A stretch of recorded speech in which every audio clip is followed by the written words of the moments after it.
की जगह पे आप 1-2 ड्रॉप लगाकर उससे आप सफ़ेद कपड़े से रगड़। तो स्वागत है, आज एक बहुत ही अच्छा प्रोडक्ट रिव्यू होने वाला है जो कि है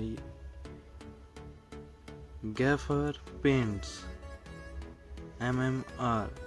ये गैफर पेंट्स है जो कि ये आपको किसी भी कपड़े में दाग और लग जाता है तो ये हार्ड दाग छुड़ाने में ये बहुत ही मददगार रहता है।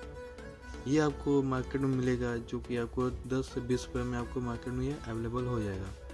हालांकि ये दाग छुड़ाने में बहुत ही अच्छा माना जाता है। इसको दाग की जगह पे आप 1-2 ड्रॉप लगाकर उससे आप सफ़ेद कपड़े से रगड़ कर आप उसको साफ कर सकते हैं। ऐसे ही आप देखिए आपको इसको नेल पॉलिश जैसा मिलेगा जो कि आपको इसी के सहारे से आपको दाग पे लगाना होगा। दाग पे लगाने के बाद इसको आपको कपड़े से रगड़ देना होगा। रगड़ने के बाद देखेंगे कि आपका दाग पूरा गायब हो जाएगा। तो ये रहा आज का नया प्रोडक्ट रिव्यू। आप लोगों को कैसा लगा नीचे कमेंट कर बताइए और सब्सक्राइब बटन पर डंडे खींच के मारिए या आटा खींच के मारिए, वो दब जाना चाहिए। Thank you.